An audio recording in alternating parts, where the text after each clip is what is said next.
Hello everybody and welcome back to this vlog, this advent calendar vlog. I am as always Sam. I'm an artist, illustrator coming to you from Dublin. As you know by now, I grew up in Venice, and in this small series of episodes I kind of want to bring you a little bit into my traditions, the tradition of my household and my very little tiny peculiar town in the north part of Venice in Italy. And we have here our Christmas crown with beautiful candles shining. This will be with us for the rest of the month, and will be warming up the environment as well, considering that it's freezing. Having a couple of candles help a lot. So let's get into the scene once again, and I'll bring you into a very misty, very foggy and snowy as well day in the north of Italy. Outside is really cold, but inside is warm and bright. It is smelling of spices, is smelling of cinnamon, cloves, and a big pot of mulled wine that we just made yesterday.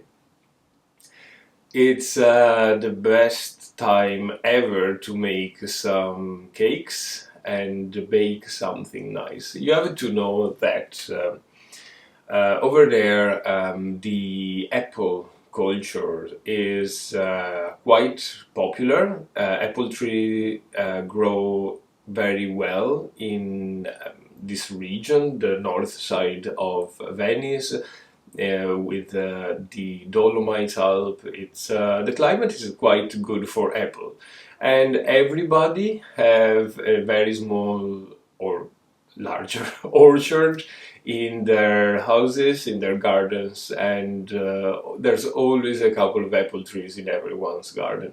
I'm sorry I'm rambling today, but I don't know what's going on. It's quite early in the morning. Any bob. Everybody have a lot of apple to use up during the winter. And my family as well. We have a farm, and we do have quite a sizable orchard on the back side of our house. And during the autumn and winter, all the apples have been collected and stored in big trunks in the cellar.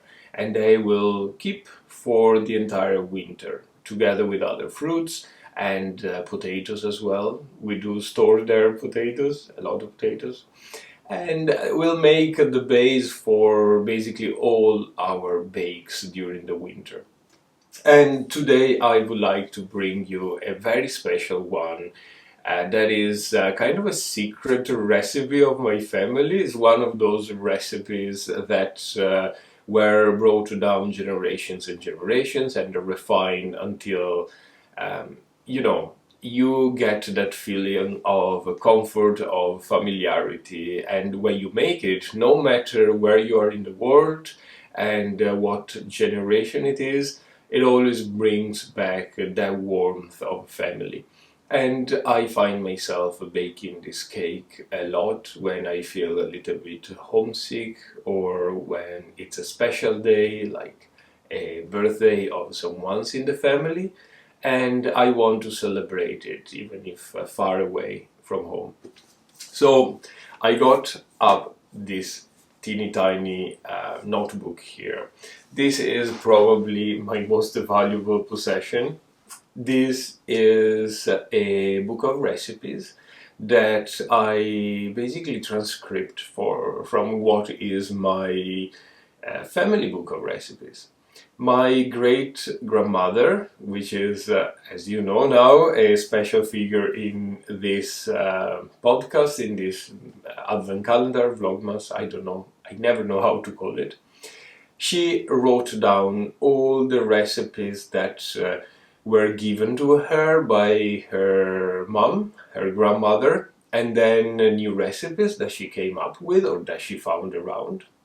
And this went on with my grandmother and then my mom as well. Everybody have added recipes into this big book that is now at home. My mom owns it, but I got it and transcribe every recipe that was there, and I have it here.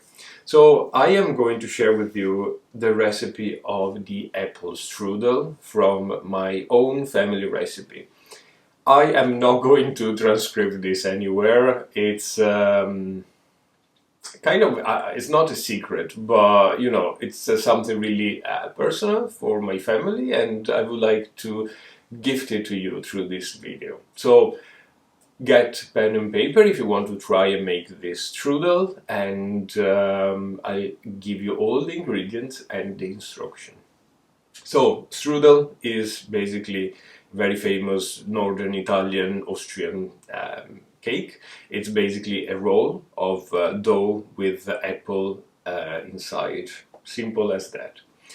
I think usually pastry shops and other family recipe imply that you use a puff pastry for the dough. So that pastry that weighs a lot, that has layer of butter inside and so on.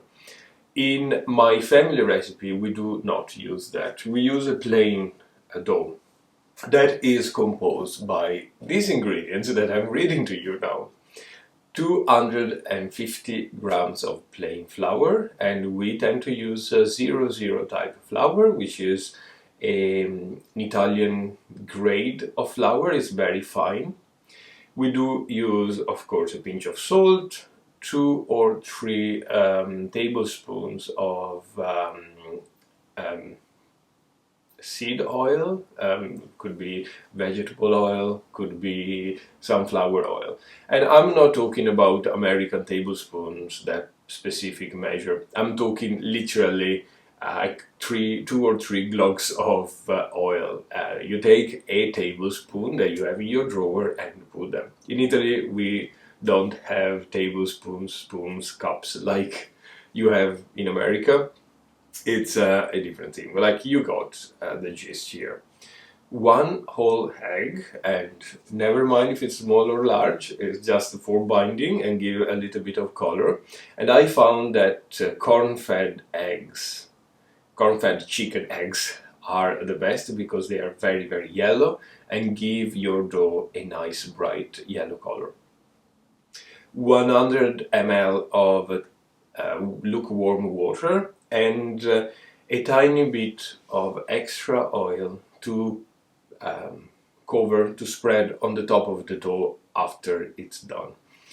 If you want, you can add a teaspoon of sugar into the dough, but that is just my twist on the recipe, is not in the original one. So to make the dough, you take your 250 grams or 2.5 hectograms of flour. You crack the egg on the top, and you put your oil and your warm water, and you mix everything. Don't worry if it's a little tough as a dough, it will come together eventually. Keep kneading keep kneading the dough over and over until it gets quite soft and elastic. You need to knead quite a bit because we need the gluten to strengthen the dough and create a lovely pastry on the top of our apple. When it's done, make a bowl and put it on the side. Brush it with a little bit of oil to keep it elastic and not too dry. You can use clinging film as well, it's fine. The traditional recipe here says to brush it with some oil. Now, the filling. You would need 3 or 4 large apples, and I know it's not written here, but in my family house we do have only a couple of varieties. The main is the Golden Delicious, which is like a very yellow, bright and sweet apple, bog standard in every grocery shop.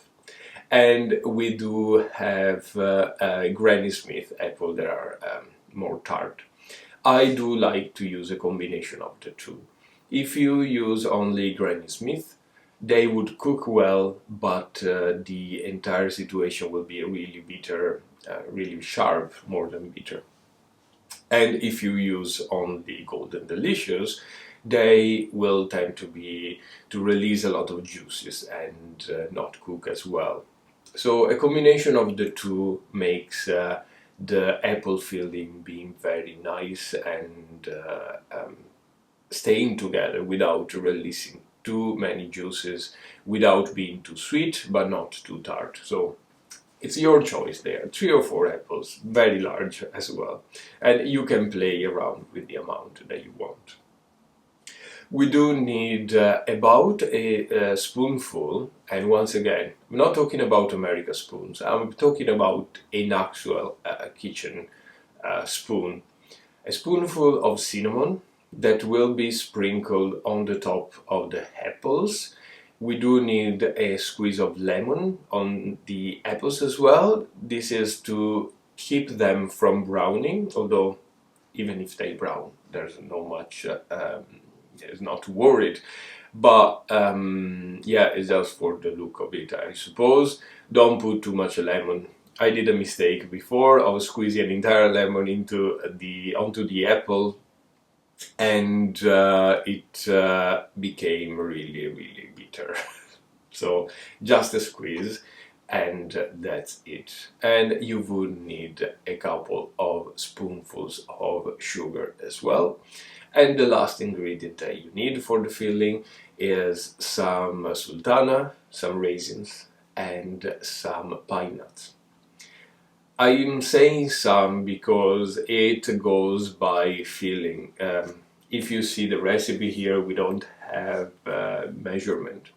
I tend to put very few raisins because I kind of don't like them that much, and about a couple of spoonfuls of pine nuts. This because they are extraordinarily expensive and you know, it's just to give a little bit of a pine nutty taste, and that's basically it.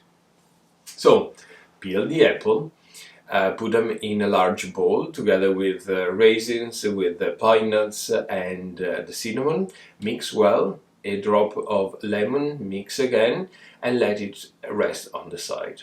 In the meantime, you take back the dough that has been resting for about I don't know, 15 minutes, after half an hour, just the time to slice very finely the apples. The apple mix don't need to be cooked as other many recipes suggest you to. This is not how a traditional northern Italian strudel is done. They will cook afterwards in the oven. So take your dough. Now, the situation is quite difficult to explain, but basically you would need a large tea towel. Spread the large tea towel flat on your counter, on your working counter, and dust it well with flour. Now, take your dough and with a rolling pin, just flatten it as thin as possible on the top of your tea towel. Basically, it has to be as large as the tea towel, and if it goes over the tea towel, better. It has to be really thin. Now, when it's very flat and thin, very large, you take a couple of biscuits or some breadcrumbs and you spread it over the entire surface of your dough. This will help to absorb the excess juices from the apple and from the sultanas, and will make everything to stay together a little bit better. This step is in my great-grandmother's recipe.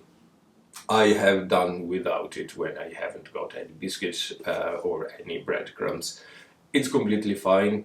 It gives another layer of security from everything leaking out of the dough too much.